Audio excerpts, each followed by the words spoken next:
So we'll talk more about this coming up later in the show. We got to run to a break because coming up in the next segment, the young man who knows more about the Carolina Panthers than everybody that's not me. Actually, maybe even more than me. We'll see. The host of the Panther Nation podcast. He does know more than me. I know he does. I'm trying to make myself feel better. Doubt. The legendary Rashad Beard is up next to talk Panther football on the Rob Brown Show in the Fan Upstate. All right, guys, stepping away for just a minute to get Rashad set up. We'll be right back. Don't go anywhere.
Ladies and gentlemen, Blues, welcome to the stream, John Cena.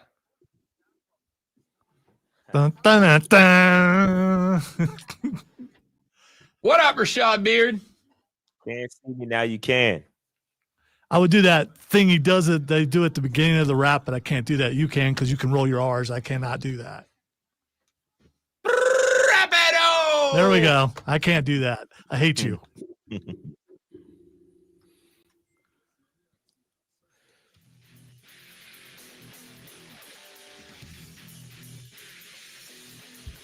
On Thursday mornings at 8:40 a.m., we take a trip right up the road to Charlotte, North Carolina, to welcome in a young man who talks Carolina Panther football I'm going to say every single day. It's not every single, but it's pretty close to it's close enough. How do you know? You don't know? Because I follow the Panther Nation podcast on YouTube. That's how I know. And you should too, people, because if you do, you're going to get the remarkable insight and analysis of the next guest here on the Rob Brown Show on the Fan Upstate. My dog, Rashad Beard, is in the house. What up, fella? What's going on, guys? Happy to be here once again. It's good times. Yeah, man. I got to tell you, it's got to be nice for you, Rashad, that the way you lost that game, at least to me on the outside looking in, correct me if I'm wrong here, the way you lost that game this past Sunday to Tampa Bay had you saying, damn, that sucks.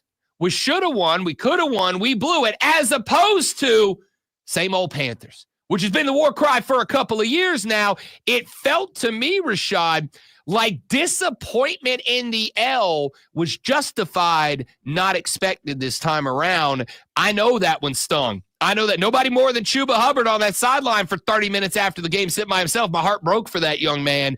But the end of that game felt like a shift to me, Rashad, because it wasn't another same old Panthers. It was we should have had that in the bag. The expectations are now tangibly risen, in my opinion. Yeah, did we blow it though? I feel like there, a little robbery there with the touchdown, no touchdown call by the refs. You know what I mean? So we got to talk about that. I think there's so many aspects of this game to break down.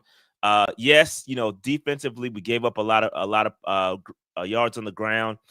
We left a couple points on the table with missed kicks. So you could argue, definitely make the argument that we blew it. But yeah, we were in the game. And it's unfortunate, but the energy, the vibes are definitely different. And it definitely is something that it feels good.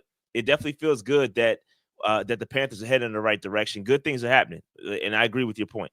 So to the Adam Thielen catch, we'll hit on that real quick. Don't want to spend a ton of time on it because it's kind of one of these spots that like it is what it is, right?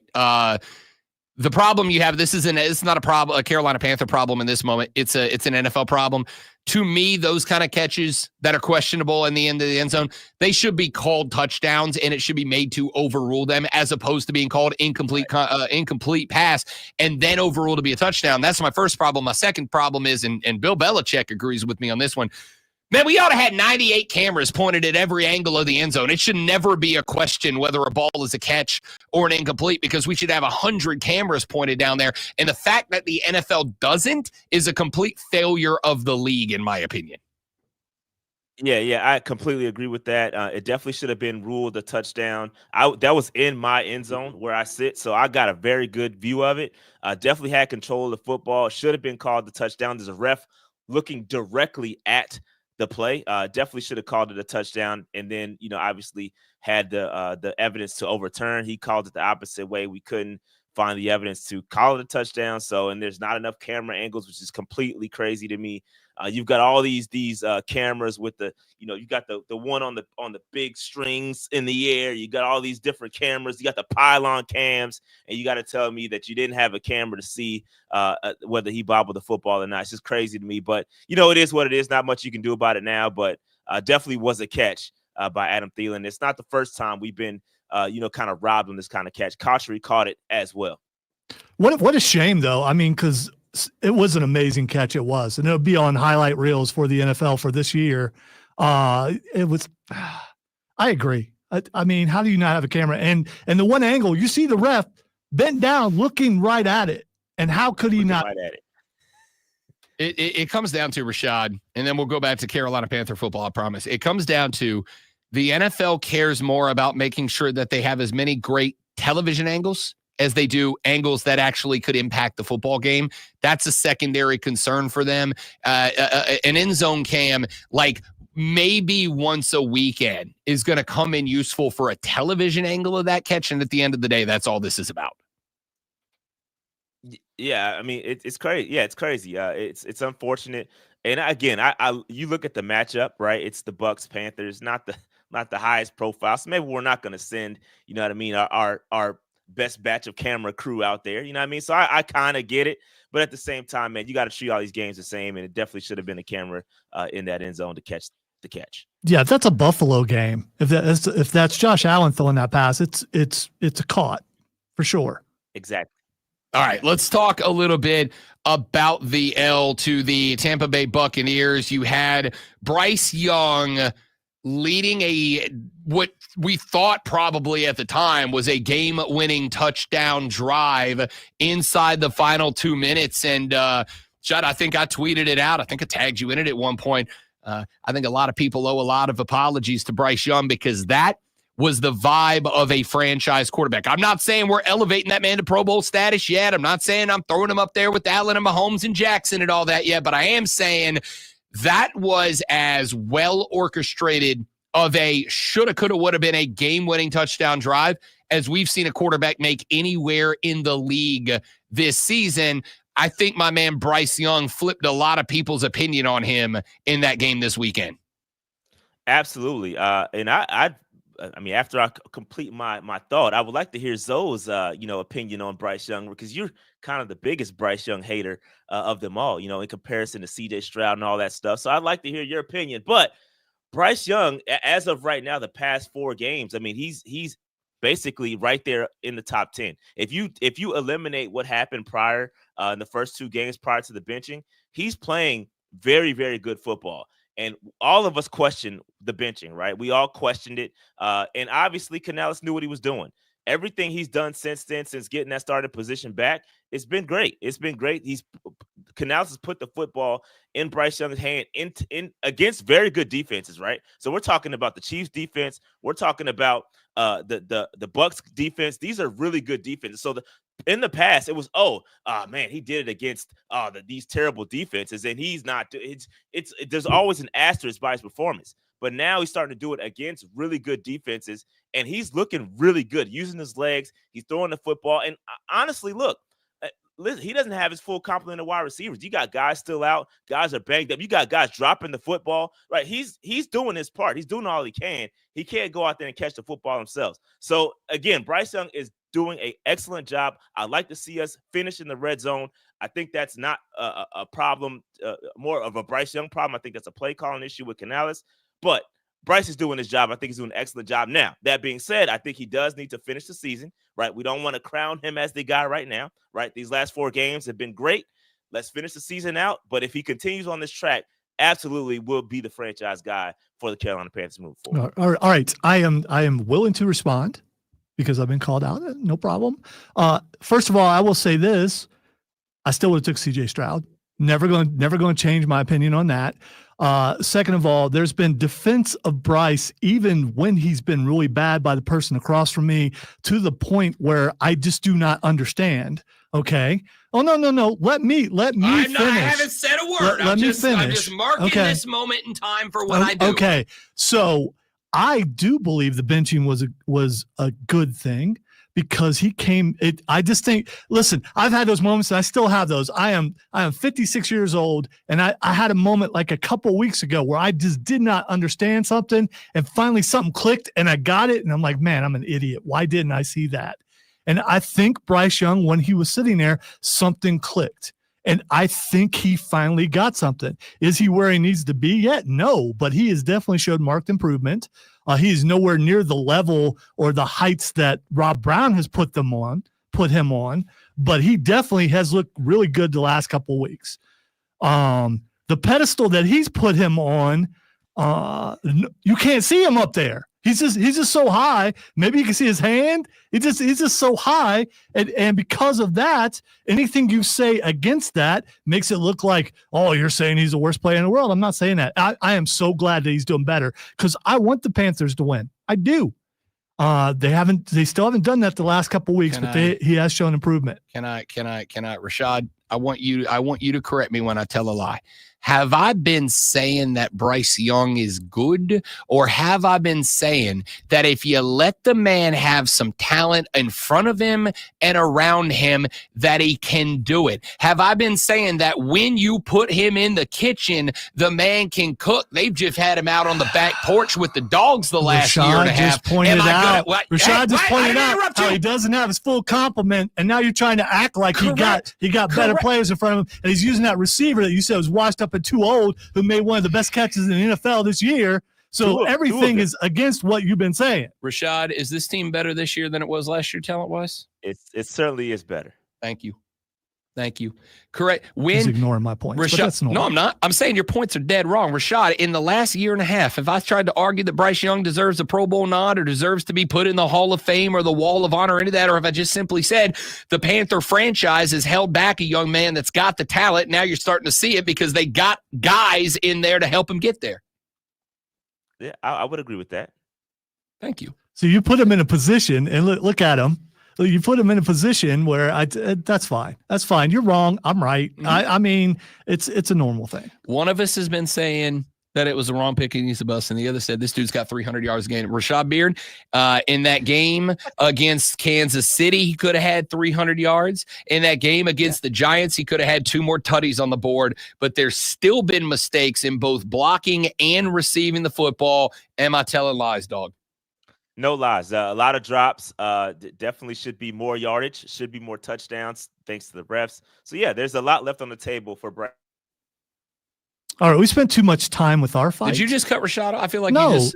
What did you do? You cut Rashad off. I did not. All right, he's back. No, he just froze a little bit. There we go. Now he's back. Right. We spent too much time with our little battle, which I won. That you need to spend some more time talking to Rashad while we have very little time left. Chuba Hubbard has been the better Bryce has gotten. A lot of it's been directly correlated to Chuba Hubbard. I know a lot of people are going to beat him up, Rashad, because of that fumble in overtime, and I don't think anybody's going to beat Chuba Hubbard up worse than Chuba Hubbard beat up Chuba Hubbard after that game.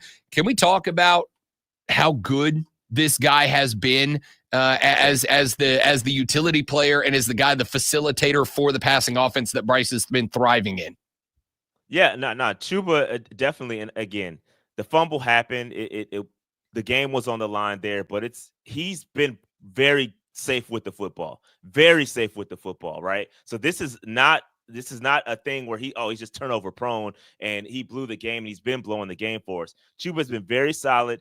He's top 6 in rushing in the NFL right now, and that's with basically, I'll say it, limited opportunities. I mean, the opportunities have not been as many as the other guys in the top 10 are getting. You know what I mean? So he's been very good. Enter Jonathan Brooks. Some of those opportunities are going to be shared with him as well. But Chuba's been great, man. So I'm not going to be one of those guys to beat up Chuba.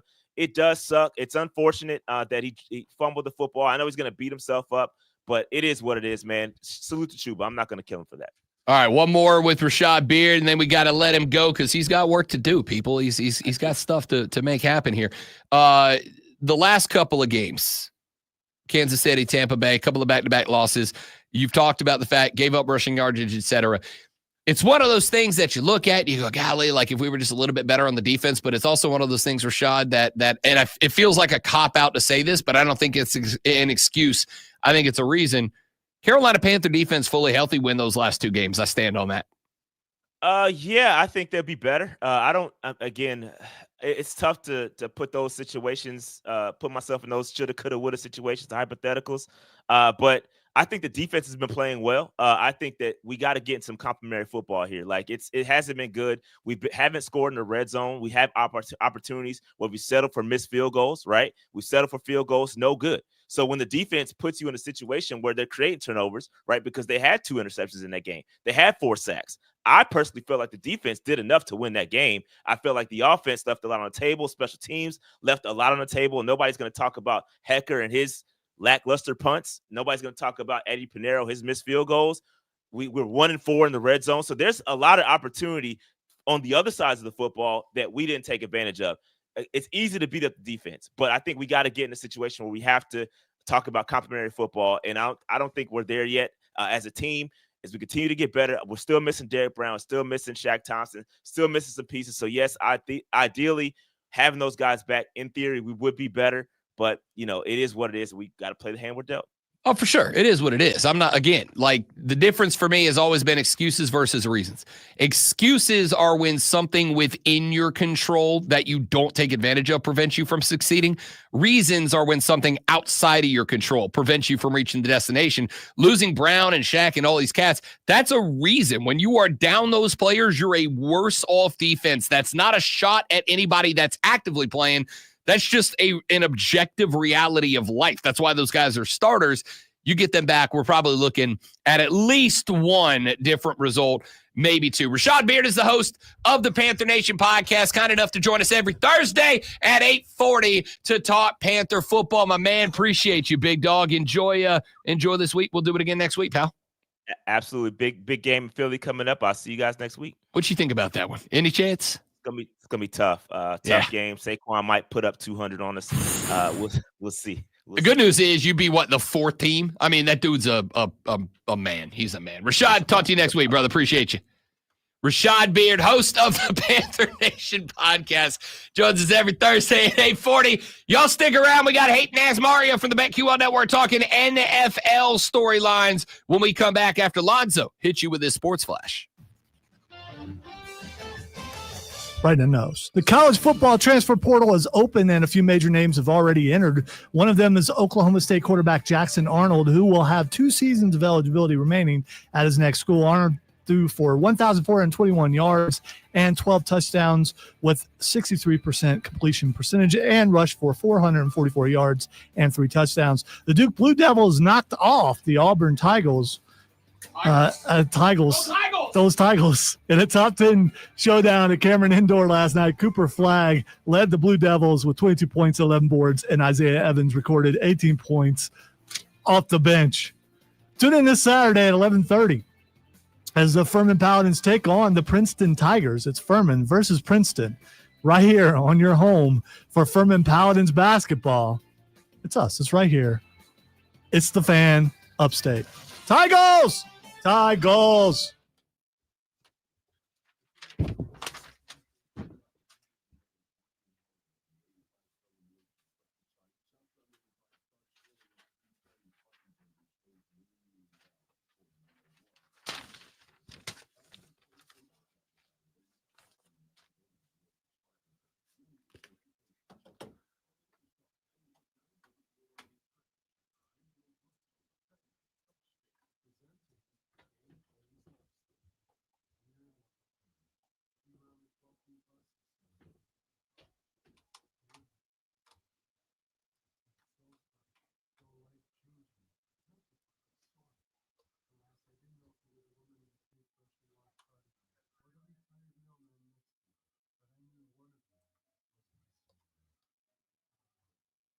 Go Tigers.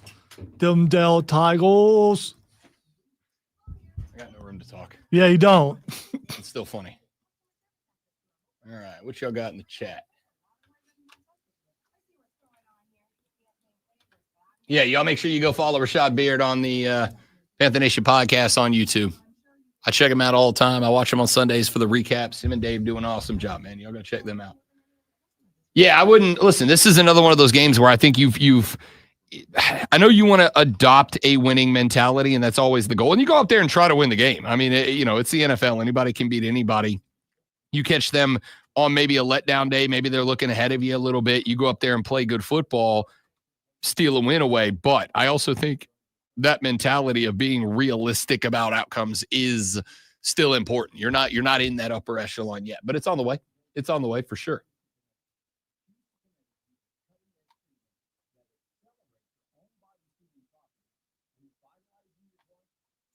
That's been my argument the entire time.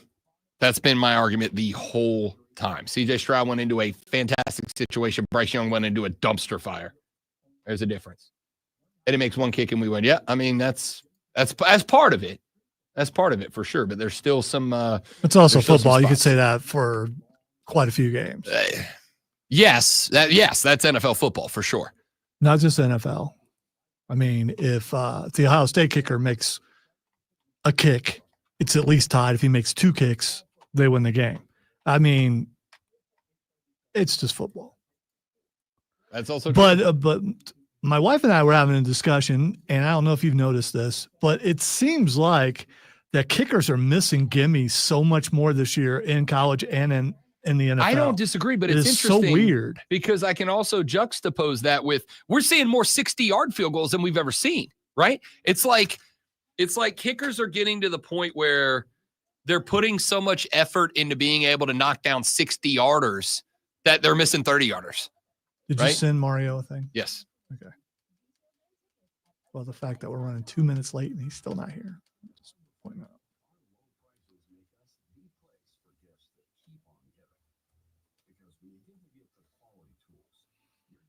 Yeah, and it's some of the kickers that have been the guys who like stay in the same place. There's those other kickers that show up like every couple of weeks in a different place. If those guys miss one, you kind of expect that. But the guys who've been around a while, but it's when did the yips go from being the yips to they're just done? Because some of those guys, when they're done, they're done. Justin Tucker, I think he's cooked. Deontay said, quote by me. I like that he's quoting himself. I infinitely respect that. Takes 2 years to find out if a modern quarterback is a bust. Takes 3 to see if they're a future. With the exception of generational quarterbacks, Allen, Mahomes, Jackson. With the exception of generational quarterbacks, I completely agree with that. And I would even go so far as to say, to some degree, that still applies to C.J. Stroud. The Texans are not anywhere near what they were last year, and C.J. Stroud isn't putting up the numbers he put up last year. I think that's fair. I actually like that, Deontay. Wait, I'm gonna Michael Scott you. I'm gonna start from now on saying it takes 2 to find out if they're a bust, 3 to find out if they're your future. Deontay White, Rob Brown. I like that.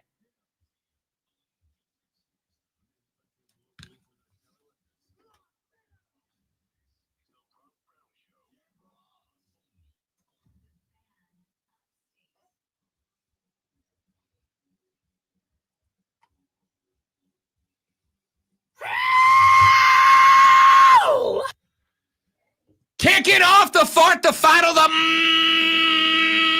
money hour of the Rob Brown Show. Now, welcome back, ladies and gentlemen. This is the Fan Upstate. Welcome back, Rob Brown, the great Lonzo with you. Here on a Thursday morning, it is the final hour of the radio program, which means if you want to get in, now's the time to do it. The text line is open 71307. Start your text with FAN, F-A-N, and we will read them on the show. You can give us a buzz on the renewal by Anderson of the Carolinas fan phone at 844-FANFONE. That is 844-326-3663. And we also want to remind you, the Ray Memorial Hate Line is in play now as well. You go to the Odyssey app, AUDACY. Grab it, put it on all of your digital devices. Go to the Fan Upstate page. Click on the little icon. Now, there we go. I was just waiting. Go Tigers. Just waiting. Go to the Fan Upstate page. Click on the little heart icon so you follow the page. That way, every time you open up the Odyssey app, it goes right to the Fan Upstate. And on the middle of that Fan Upstate page, you are going to see a little circular button with a microphone on the inside of it. Click on that button, and you can record a 30 to 60-second voice message anytime, day or night, any day of the week, any week of the month, any month of the year. It can be Christmas Eve at 3:30 in the morning.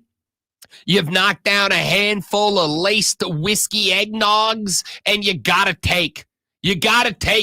smoking hot take that you want to make sure that when the great one and I return the Monday after Christmas, because we're off every day after Monday that week. You're off that whole week. No, you're off that next week, aren't you?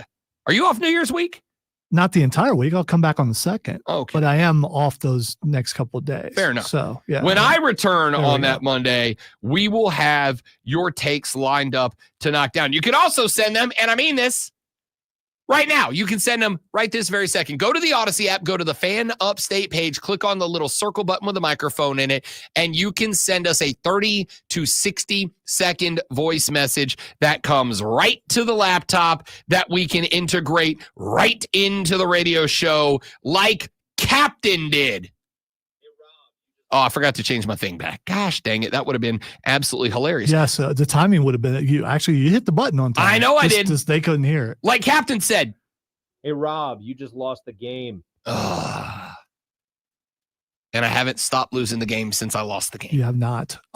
You know what? I think I just saw the boss leave, and I bet he's heading down to the well, Rob. I bet he is, because on top of letting you know about the Ray Memorial Hotline, available only on the Odyssey app, send us that 30 to 60 second voice message anytime, day or night, 365 days a year. We also want to tell you that something is happening tonight. Well, right now, all the way through tonight, and that something is our annual LEO Santa Toy Drive, taking place right now at the Bon Secours Wellness Arena, and we want you to be a part of it. We want you to be a part of it by going and grabbing a new, unused, unopened toy, or stuff a bunch of cash into an envelope. You want to be like ironically hilarious? Stuff a bunch of cash into a brown paper bag and then drop it off to a bunch of cops at the Bon Secours Wellness Arena, as our local law enforcement and first responders communities are sacrificing their own time off to help underprivileged kids around the upstate have a Christmas. They are collecting toys, new, unused, unopened toys, and money so that kids around the upstate who might not otherwise be able to wake up to find something under the tree will wake up to find something under the tree. They are spending their free time collecting these gifts and this cash to distribute those toys and that cash. So grab a toy, grab some cash, stuff it in a brown paper bag, in an envelope, whatever you want, and head on down to the Bon Secours Wellness Arena to donate. And if you can't make it down there, which doesn't make sense because they started at 6 a.m. today and they're going all the way till 10 a.m. tomorrow morning. So you got some free time in there. I know you do. All right. You got some free time. But if you don't, you can go to leosantachristmas.com, leosantachristmas.com for more details and to learn how to donate there. We appreciate it. We appreciate our law enforcement and first responders who are sacrificing their time so that kids of the upstate who may not be fortunate to have a Christmas can have a Christmas. And we appreciate that out of y'all and out of them. All right, let's get a little sound in here. Let's go with you know what? I've wanted to get this in for a hot minute. We're going to do some Shane Beamer audio in the next segment. He was talking a lot about the college football playoff rankings, but I wanted to get to this one for just a minute right now. J.J. Watt has spoken out about the Azeez Al-Shaair suspension of 3 games. Yesterday, we played Jamark Schlereth. Schlereth said, what is he supposed to do? And my answer is everything the opposite of what he did. Yeah, not that. Just everything the opposite. Like if he would have done any one thing opposite, he probably isn't getting suspended. He did everything wrong. Well, there is a guy, because as I said yesterday on the show, and some of you think it was a hot take to say that I think Schlereth was leaning into a hot take there. I think Schlereth may have looked at that and said, well, everybody's on board with the suspension, so let me go the other way. I don't know. There is a guy that I respect, and I think this guy's been pretty straight as an analyst. You a J.J. Watt guy now that he's in the studio, Alonzo? Because I got to tell you, I like J.J. as a TV guy. I've always liked J.J. Watt, and I also like his rapport with the guys at McAfee. Yeah. Also. Yeah. Well, yesterday, J.J. did his Wednesday weekly appearance on the Pat McAfee show, and he got asked about the suspension, and J.J. said the following. Yeah, J.J., your old squad, obviously Al-Shaair, with the hit on Trevor Lawrence, everyone's talking about it. He gets a 3-game suspension. GM Caserio comes out and defends him big time, and so does D'Amico Ryans. What do you make of this whole situation going on? Yeah, I mean, I understand the outrage and the everything coming from the hit. I mean, it looked absolutely brutal. It was brutal. I mean, it's a very tough play, and you want Trevor to be okay, and that's hands down first and foremost number one. And I do think that there's justification for punishment there, no doubt. I do also think that the punishment is extremely harsh, especially when you listen to what Caserio said and you listen to the comparisons to other punishments that have been handed down across the league, and you look at the history and just the precedent there. The inconsistency in the punishment is an issue, but I understand that there should be a punishment handed down there. So JJ Watt says punishment understandable, but pretty extreme, pretty harsh. I don't know, man. Like, again, this is a guy who has got a history, right? This is a guy that is a repeat offender. This is a guy that has been fined or punished no less than, I was able to find 5. There may be more because it was kind of a cursory glance. But he got punished at least 5 times. All of them fines so far. There have been a couple that he didn't get fined for that a lot of people were upset about anyway. This whole concept is pretty simple to me. You're not going to convince me, and I'm sorry. I never played NFL football, but I also know that NFL football players defend their own. I know that. So when a former NFL player says, oh, you know, it's how's he supposed to, like, I get it. You are obviously in a position that is much more likely to know what that looks like than I do. Much more likely to know what that looks like than I do. But at the same time, I got eyeballs. You know what I mean? Like, I got eyeballs.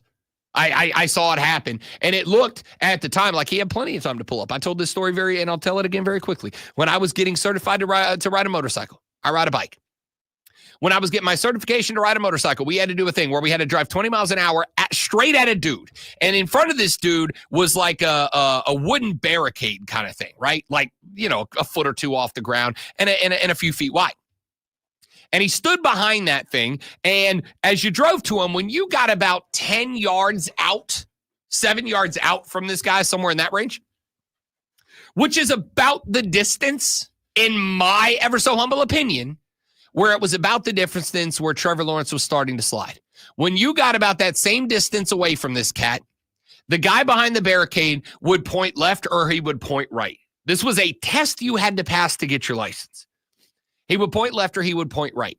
And you had to recognize, comprehend which way he wanted you to go, and steer the motorcycle in that direction and leave yourself enough time to get the motorcycle around the barricade. If you clipped the barricade, you lose. You fail that element of the test.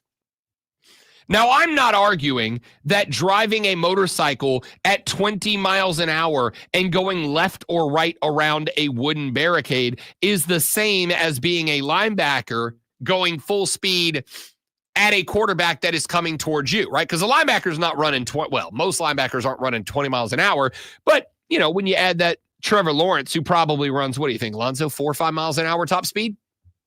He's faster than that. I know. I'm making a bad joke.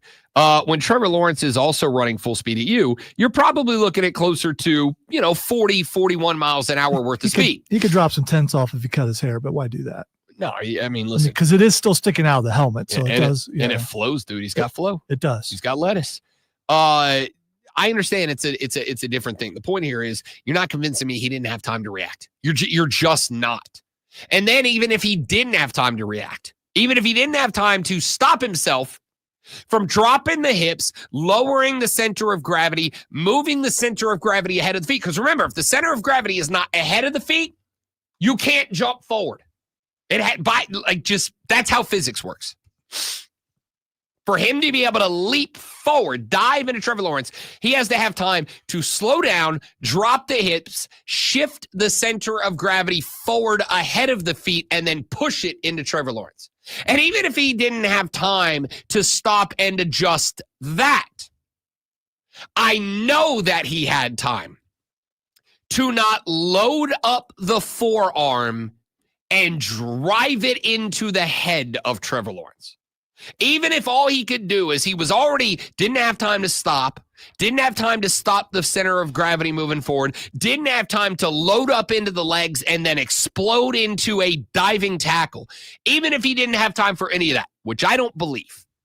Even if he didn't have time to do those things, he absolutely had time not to load up the forearm and explode it into Trevor Lawrence's face mask. Does anybody disagree with that? Some of you guys have disagreed with me that he didn't have time to recognize the slide and pull off the diving tackle. Even if you disagree with that and you think he absolutely did not, you have to acknowledge that he had the time not to load up the forearm and blast Trevor in the face. Yeah, it's about the forearm for me. I mean, it's really hard when you're going full speed to stop when the quarterback just decides to slide right then. That is true, and you can't stop yourself to a degree. If he put his hands out to try to stop himself from impacting, that would have looked better on him, but he loaded up that forearm and he came down on his head. Straight in his face.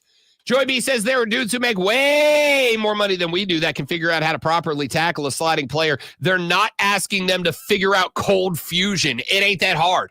Yeah. I mean, that's it. As far as the JJ take, James said JJ's going to defend his former team. Of course he is. Of course. And I'm not mad at him for it. I understand that. I understand that entirely. I'm not mad at JJ. And for the record, JJ did say a punishment is warranted, right? So JJ thinks the hit is appropriate. The punishment was appropriate for the hit. He just disagrees with the severity of the punishment, not the punishment, the severity of it. And I can even, to some degree, understand that because you don't want to, as we've talked about with college football quite a bit, you don't want to set a precedent where every time a sliding quarterback gets popped, it's a 3-game suspension. But as has been pointed out multiple times, Azeez Al-Shaair is a repeat offender. He has been fined multiple times for late hits out of bounds, for inappropriate conduct with offensive players, yada, yada. Nick Caserio, I don't care if your team elected him captain. I don't care. All the time, players do bad crap and the rest of their teammates rally around them. It's one of the hallmarks of sports. I do not care. He is a repeat offender who has a history over the course of his career of acting this way. He should absolutely be hammered for it. Let's take a break. We'll come back here in just a minute. It's time for Fight Club with the great Malonzo. We'll talk MMA and pro wrestling when we come back. Segment after that, we'll get into some of the sound from Shane Beamer's press conference yesterday and more, all coming up on the Rob Brown Show and the Fan Upstate.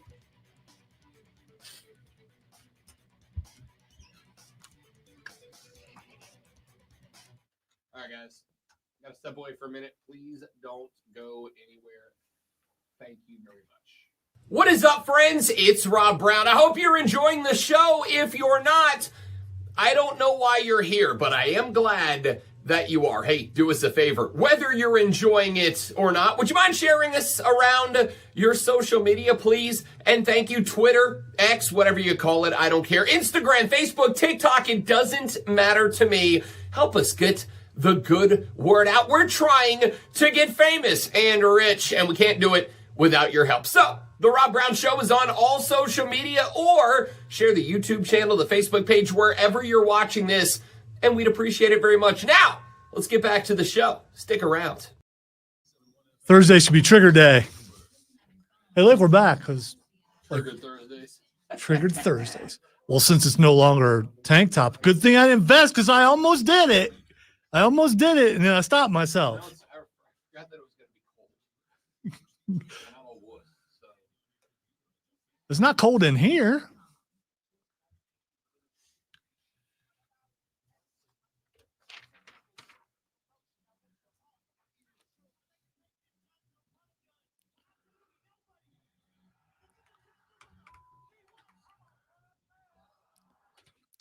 Welcome into the Fight Club, where I got to admit, I've lost a little bit of the fight in me because of what happened Monday night. I mean, I'm still trying to wrap my head around how good WWE has become and their ability to actually swerve the entire world. Oh, they got everybody. They got everyone. They got everybody. So several years ago, my very first ever wrestling interview was with Xavier Woods. And even I have a poster in there from his TNA days that he signed. You can see a big creed on there if you go in there and look closely at it. And has always been one of my favorites because he also shares a great love of video games and has the money to. He's a big dork. Yeah, he's really, he goes to all the cons, all that kind of stuff, and he's my guy. We've seen this heel turn coming for a while, and if you remember, we saw a heel turn coming. We were fantasy booking not too long ago, and I said that I think it would be awesome if Kofi turned. I want to take that back. I want to take that back because Kofi did turn, but with Xavier Woods, they turned on Big E, and it's just when Xavier Woods turned on Big E, it's like, man, that is so wrong. That is so messed up. And then Kofi stopped him and did even worse. And I'm just sitting there going, wow, emotionally, I haven't felt this way about wrestling in so long. I agree. And you realize that the power of positivity is dead, and it's truly dead. And what they did to Big E, because I think a lot of people were hoping that Big E was going to announce, hey, I've been medically cleared. I'm back. And he did say that, he would be in their corner and all that kind of stuff. And then they didn't want him anymore. And I guess, are we going to wait for the redemption angle? Will there be one? Will we look forward to that? Do we hope that, like some people have speculated, that Big E is going to be cleared and he's going to be with his old guy, CM Punk, who he shares time with, has shared time with on the announce desk or the pregame show desk. I don't know, dude. And I'm not the only one who felt that way. It's just, I was so glad because I didn't watch it live. I watched it the next morning before I came into work, and it messed me up the entire day. It really did. So I watch my wrestling either at night before bed if there's no sports on. I catch up. And I couldn't last night because college basketball was in fuego last night. It was as good of a night of college basketball as you're going to get until March. College basketball was great. And we had Monday Night Football, obviously. Tuesday had a really good college football last night, or Tuesday night as well. So I've been watching in bits and pieces in the morning. And, of course, in the morning is also when I have to cut up and edit sound. So I really got about a 20, 25-minute window in the mornings to catch up. And so usually I do it in bits and pieces. I was catching up on Raw this morning, and I got to the moment that Big E came out. And I was like, I'm not emotionally prepared for this. Because I've already seen it, and I've already seen the clip. Like, I've already watched what they say to him, how they say it, how they kick him out of the ring, how they blame him for their problems, yada, yada, yada. I've already seen it, and yet still was not prepared to watch the whole clip. I agree with you in that wrestling has not given me that. It's given us a lot of really high highs over the past couple of years. But that's the lowest low that I have felt out of, and I'm going to say this, though, maybe out of any form of entertainment in a very long time. I genuinely, when I watched that clip on social media, either late on Monday night or Tuesday morning, when it hit, and when I saw it, the clip, all it showed for the, they got the little preview where they just show you a still, was Big E out in the ring wearing a suit with Xavier and Kofi. And I'm like, oh, yay! New Day rocks! We're back, baby! And then I pushed play, and I was not mentally prepared for that moment. And it felt like I watched the entire lead up to Timmy having to take the rifle out to Old Yeller. It's like, no, I'm not ready for this. For me, as someone who was a teenager when then WWF had just started to take off with the Saturday Night Main Event, which is coming back here pretty soon. Can't wait for that in a couple weeks. I was a big Hulk Hogan fan because Hulkamania was running wild, and I was one of those kids. And when the third man was revealed for the NWO, I put this akin to that emotionally. For me as a kid at the time, when Hulk, so when you was he already in the NWO? I was a kid when that happened. Like a kid, God, what year was that? That was 90. So it's that kind of. I was like 9. It's that kind of stunned. Sure, because I just thought it was going to go a certain way, and it's like, Triple H, dude, you are so good. I hate you. I really hate you at this moment because this hurts and it should not hurt, but it absolutely does. And I get it's a TV show and I get all that, but you do get emotionally invested in these characters and then that. And it wasn't like, oh man, I can't believe I got got. It was like how we got. Dude, I again, like, and before you go, how do you guys look? It's like any other form of entertainment. You watch movies, you watch television shows, and the reason we watch them is because there is some sort, to me, the best art, and I do consider professional wrestling an art. The best art is art that impacts you emotionally. And sometimes that emotion is no emotion. Sometimes it's ability to flip the switch and turn your brain off and not worry about the world being on fire around us. Sometimes it's that, but my favorite music is music that makes me feel something. My favorite movies are movies that have you either laughing hilariously or sitting on the edge of your seat in anticipation. Some of you weirdos like movies that scare the bejesus out of you, right? Like what emotion is what we go for. This is a story of a 10-year relationship that dates back to 2014 of three men who were put into a group and had this entirely different thing planned out for them. And in kayfabe, came together to figure out that, you know what, we want to be happy and positive and all that. And then as wrestlers out of kayfabe, we're given this garbage gimmick of like, hey, you're three black religious guys. And we're able to overcome that. And as the old metaphor goes, grab the brass ring to turn that pairing or that grouping into something that for years, people went out of their way to see and be a part of. And now, in kayfabe, that group has broken up with two of them turning on the guy who was the engine behind the whole thing in Big E. It was the first time in a long time, because like I said, I've been in an emotional high. Daniel Bryan at WrestleMania 30, knocking off Batista and Triple H and Randy Orton in two different matches, including a three-way match at the end of the night. That was one of the highest highs I've ever felt as a fan. Monday night was one of the lowest lows I felt in a long time. And now that kind of emotion can hook you in. I'm right back in. So here's the question, though. What do they do with this?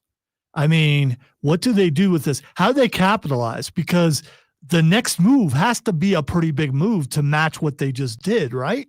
Well, so there's multiple ways. And here's where we get into the risk of fantasy booking. But I've always said this.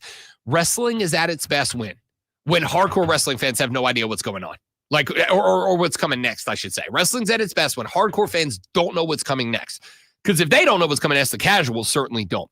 And I don't know what's coming next. There's all kinds of possibilities. There's the possibility that we get a Kofi and Xavier tag team heel run for a while, and then does Big E come back? Is he capable of being medically cleared? We don't know. Kofi said he's not. He said, you're never coming back. We don't want you here anymore. I think all signs have pointed towards he was on his way back. Sure. So does he come back with somebody else as his partner to take them down as a tag team? Does he come back as a solo face and try to rip them back? Does he come back and we have this long saga of him just getting the hell beat out of him, but never giving up on bringing Kofi and Xavier back to being the New Day versions of themselves? There's so many different ways that this could go. Here's what I know. We get Big E back on TV. Hell yeah. Wow. It might be a little while. Yeah, I know. I think you got to let them go on a run for a while to prove that they are, as heels, are nasty dudes that can get it done. But Big E is the light at the end of this tunnel. All right, let's jump into some positive news, something that was just announced a little while ago. Pat McAfee will return to WWE on Netflix. So now we know when his return is going to be, and he will be back with Michael Cole on Raw on the Monday nights. Good. I think McAfee does an outstanding job. Again, the reason we knew he was coming back more than likely. For sure. Because he did it last year. But now having a date, because there was speculation that would be when it would be. I am curious what the announce team sounds like on Netflix. Are restraints pulled off? Is it more like what his TV and radio show are? So there was a report that came out yesterday on the dirt sheets, and again, you know, dirt sheets, you can read into them as much as you want to or not at all. But there was a report yesterday that an internal memo from WWE is basically saying they don't plan to change anything. Like there might be a little bit more, and I think you saw that on NXT because we had a couple of words that would have caught a bleep on the Rob Brown show get uttered on NXT Tuesday night. I think you'll get a little bit more edge, right? But I don't think you're getting wholesale F-bombs on Netflix. I think you might get a couple more B words. I think you get a couple more I'll kick your asses. I think you get a couple more S words mixed in there. Because at the same time, they're still trying to keep the audience that they have, which is, I think, still primarily or a lot is kids and families coming. Wrestling is always going to be catered to kids. It just is. Even again, this is why I loved AEW. And the problem with AEW is they're trying to kind of walk it back. AEW needs to do the opposite. They need to go to the far end of the kid friendly. No, you're not a kid. We are anti-kid friendly. We are going full wholesale, gratuitous violence, sex, drugs, and rock and roll wrestling. But WWE, as $1 billion product is always going to be driven by kids because their objective is what? Their objective is to get your kids to love wrestling growing up so that when you go, you step into the role that goes, I've loved wrestling since I was a kid. Now I have an expendable income and I got a kid and I'm going to make them a wrestling fan.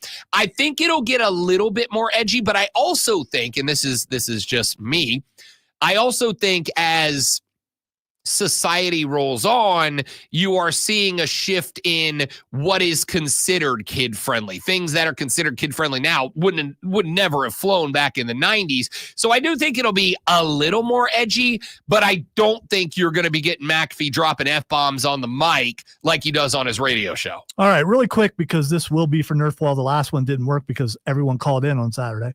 NXT pay-per-view this weekend. Deadline. There are 5 matches. Let us start with the tag team championship match between Nathan Frazier and Axiom, who are the current champions, and No Quarter Catch Crew, which is Tavian Heights and Miles Bourne. By the way, I like No Quarter Catch Crew. I hope they get some more airtime. Just because I like Regal's kid. I don't disagree with that at all. I do. I like Regal's kid. I like that he can kind of toe the line between. I also like Ren Sinclair, who just accidentally wins all the time. That was fantastic, by the way. That was absolutely fantastic. Let's go No Quarter. Okay, I also am going to go No Quarter because you've got them with William Regal as a proxy now too, even though he's not. He is. Yeah, he is. All right. Lola Vice versus Jada Parker in an NXT Underground match. This is one of those spots that it got a little spicy on NXT the other day. She said, we're going to run this bleep back, which I thought was great. Well, when one person hits the other person with a brick in the face. Yeah, you kind of want to get back at that person somehow. I don't disagree. Lola Vice. Yeah. I hate that we're gonna end up having. We're not though. We're not. Okay. I'm gonna skip ahead before we do the Iron Survivor matches to Trick Williams versus Ridge Holland. See, this one I don't know because I was convinced it was going to be Trick hanging on. But Ridge has picked up a win. He's done a couple of attacks on Trick here and there. I'm gonna stick with Trick Willie style here. But this is one that I'm like 52% confident in. All right, I'm going to go with Ridge Holland. They've really been pushing him, but he's not ready to go back to the main roster. I think Trick Williams is. I think that's fair. I think he is. His mic skills have improved since Carmelo left, and he's had more airtime. His wrestling was already there, but needed just a little bit of tweaking. I think he's ready. All right, 2 Iron Survivor matches, 1 women, 1 men, and how this works is a 25-minute time limit.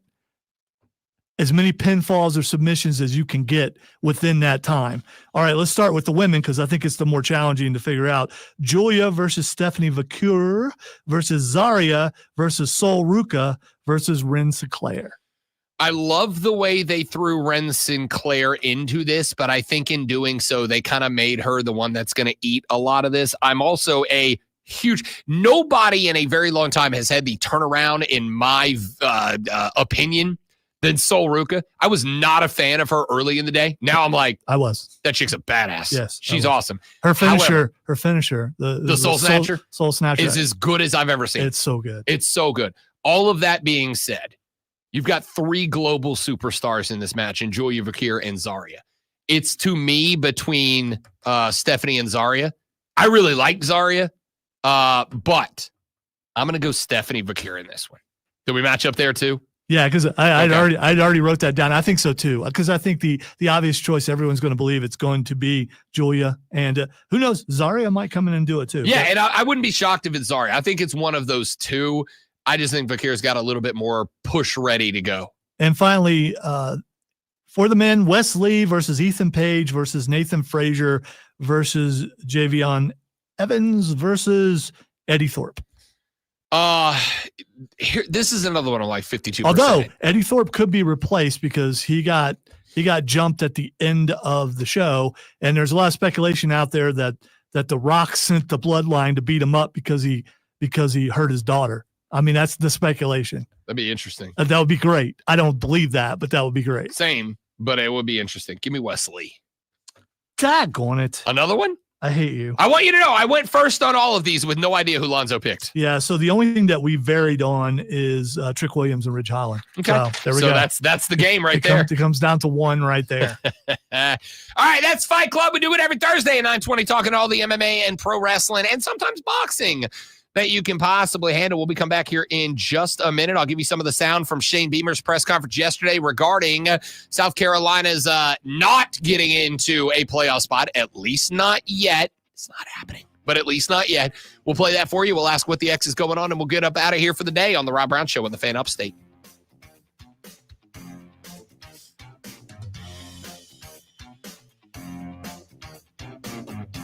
Big E's girlfriend did cook Xavier Woods, and it was hysterical. I think it's continued, too. I don't think it's just that's going to be something that's going to be ongoing.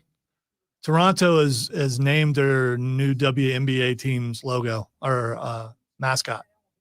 Yeah, is there anywhere more dangerous on planet Earth than the NXT parking lot? Even Rhea got smoked in the NXT parking lot. Yeah, you got to be careful out there. That place is a war zone. It's not even that big of a parking lot. It's not, but it's a war zone.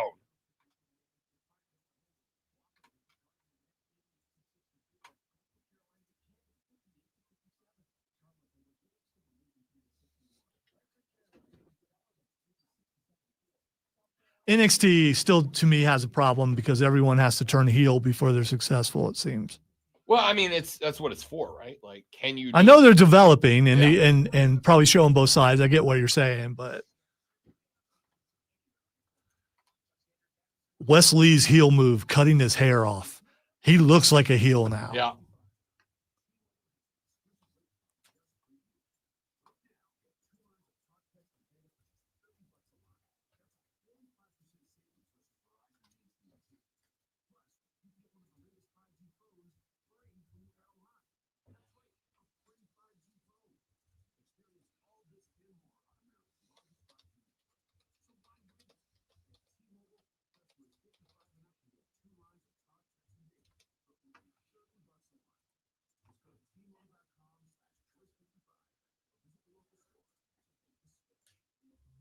Is she really? You're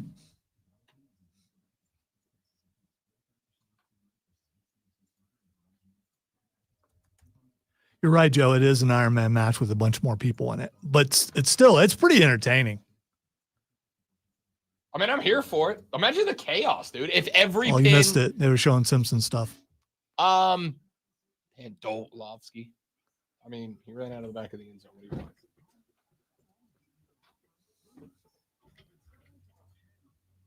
When is that game? Is that Sunday? Is it? Okay. Sunday, I can't remember if it's the night game or the afternoon.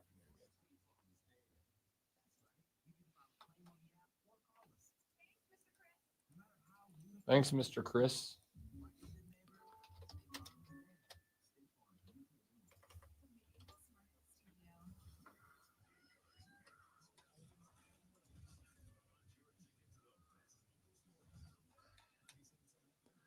Actually, tonight's Thursday night game actually might be pretty good.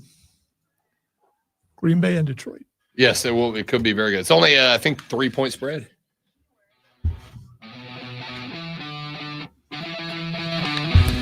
Shane Beamer was doing a press conference yesterday and got asked a question about, is he going to change the way that he looks at and talks with the AD about handling his business and his reaction to not being a playoff team. Let me start with this. He was asked right out of the gate, what was your reaction? What were your thoughts when you did not get in? Here's what Shano had to say. I would say it's very surprising.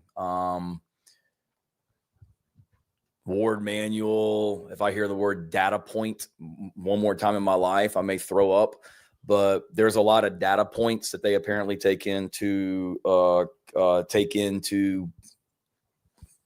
make their decisions.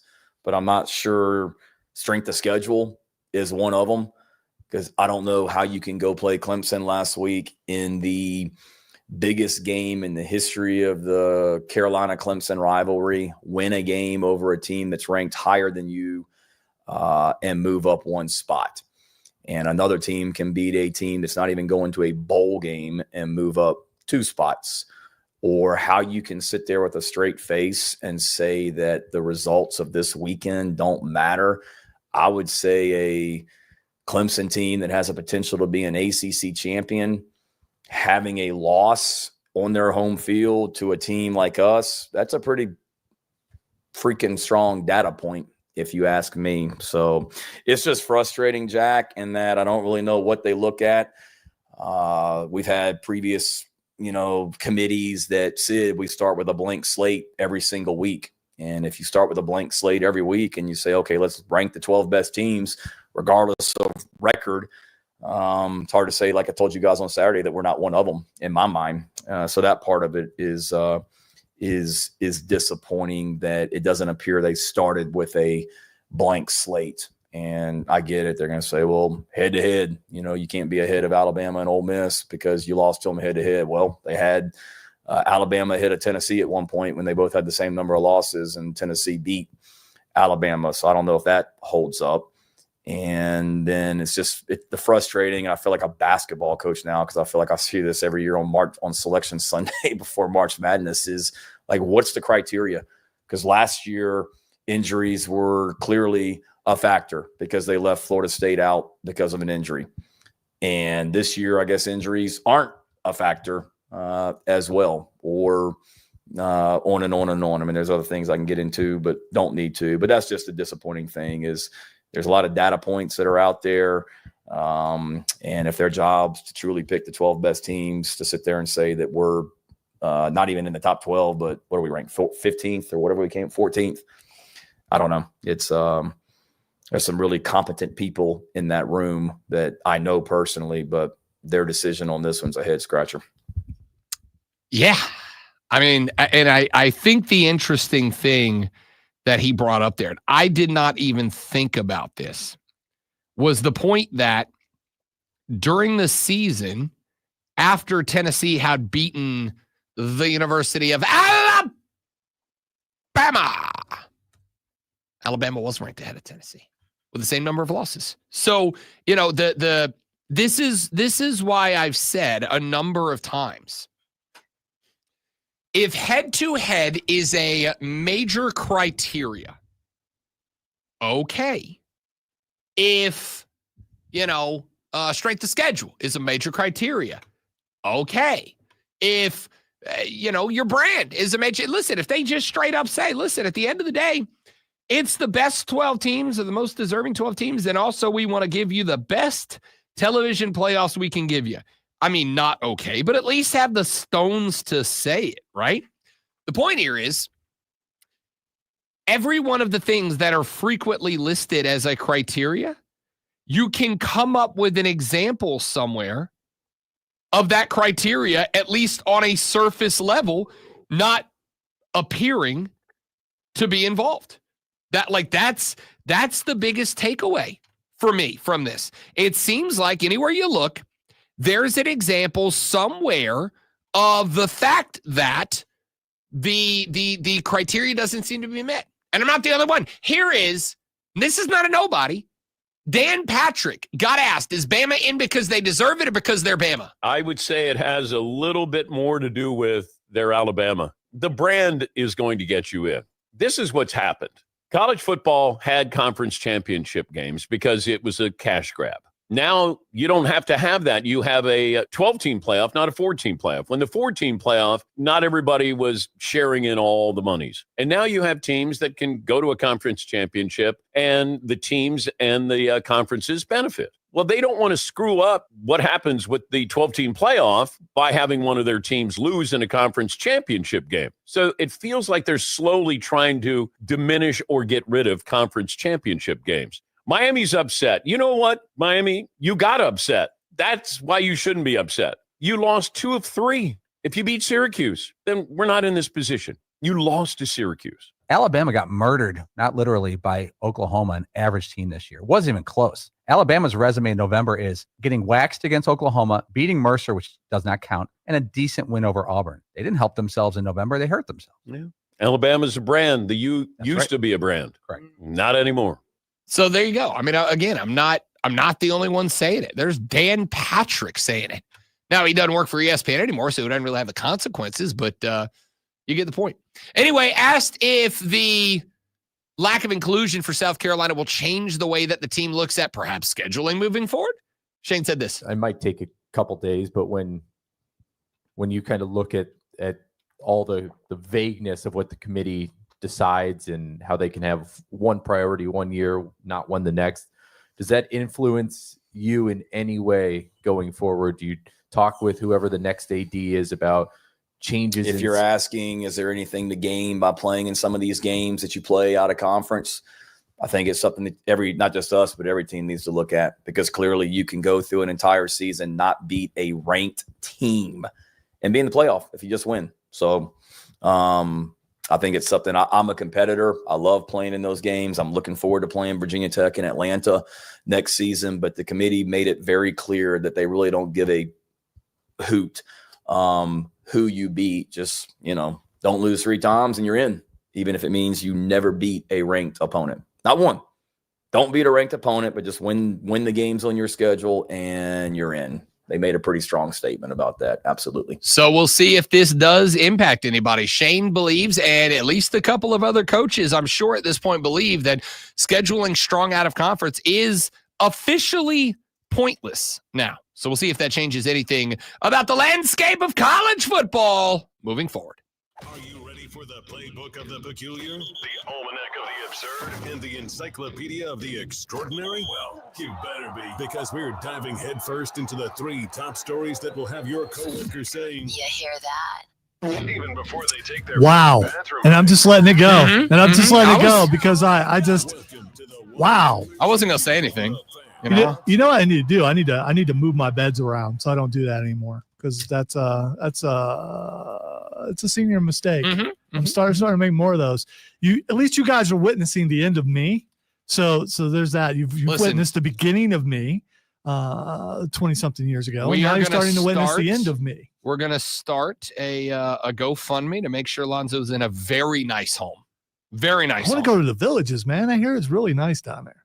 I mean, listen, you want to go to They- Florida, bud, we'll make it work. They got golf carts and everything. You got pool down there in Florida. I might need to go. All right. The first thing that's Xing is Dan Morgan. Dan Morgan, a.k.a. the general manager of your Carolina Panthers, ladies and gentlemen. He is Xing because everybody's looking at me like, oh, damn, the Panthers maybe got a little something cooking down there. Maybe Dan Morgan kind of owned to something here.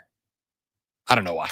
All right. He is Xing because people are saying they owe him an apology because they were so mad when he traded away Deontay Johnson. Yeah, it turns out Deontay Johnson, he has been suspended by the Baltimore Ravens, the team that they sent Deontay Johnson to. What'd they get back for him? Like a 4th rounder from Baltimore?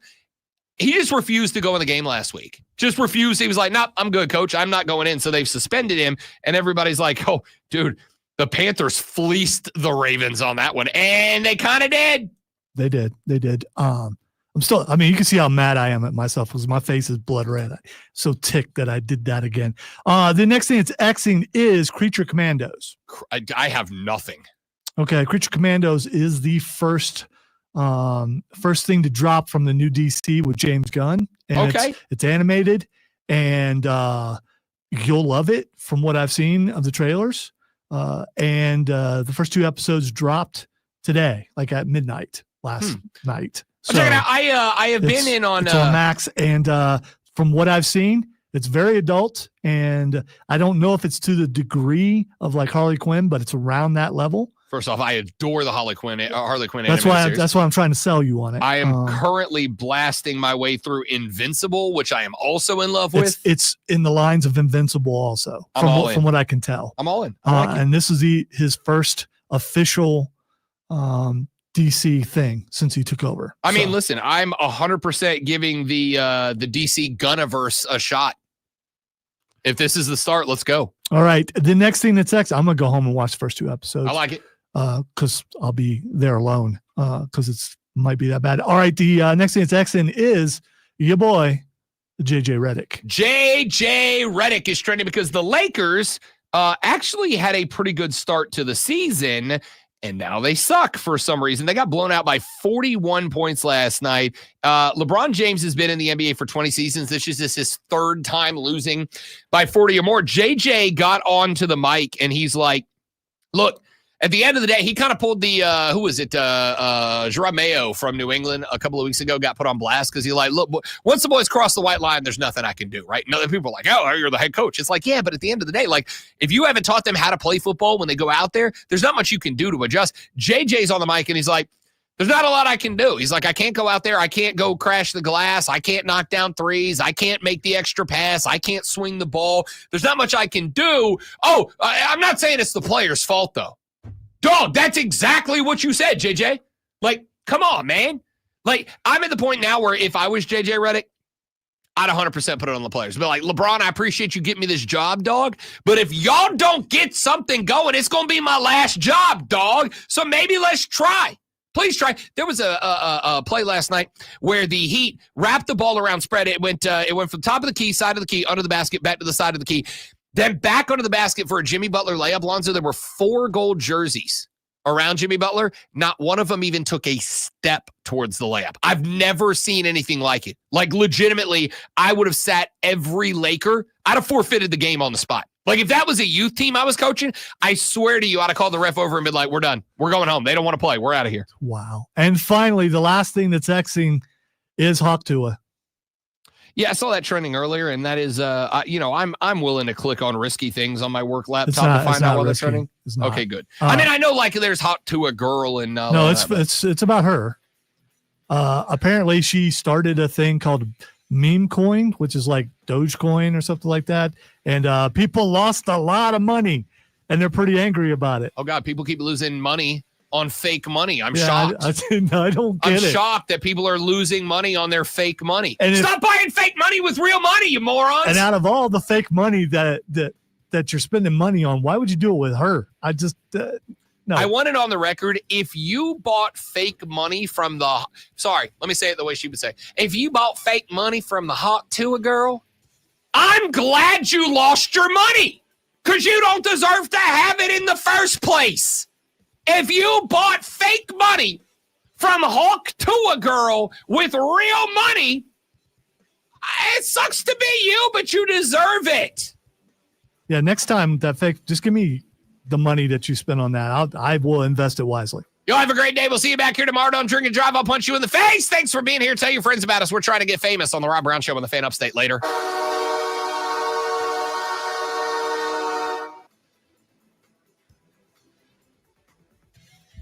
I didn't know if you were going with the double shot, which is what it usually has been doing, right?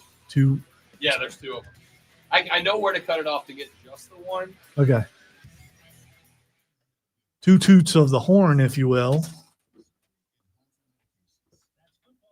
If Hawk to a Girl like knowingly scammed people, does she not automatically become the most villainous person of all time? Although I just don't see her being a person who knowingly would do that. I don't either, but I'm saying like if somebody ever came out and they caught her like legitimately scamming someone, is that not the greatest con maybe ever? Like maybe.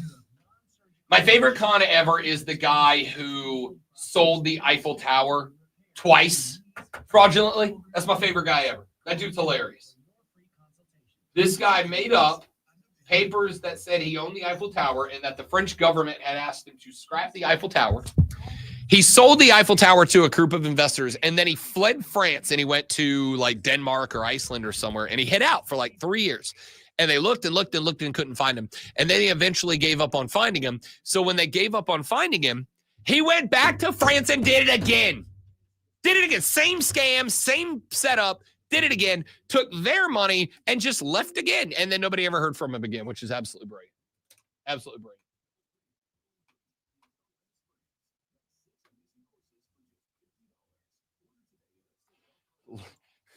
Lakers, Cowboys, Duke basketball, Yankees fans in shambles. Invincible is great. It is very gory. They hit you with. You're only in season 1 too. No, I've made it to season 2. Oh, did you make it to season 2? Yeah, I made it through the plot twist at the end of 1. I was gonna say, what about that? I'm loving it. Like I'm going home to I'm not going home to watch more. I'm going home because I got a 11:30 and then dude, what do you do when you have back-to-back lunch meetings?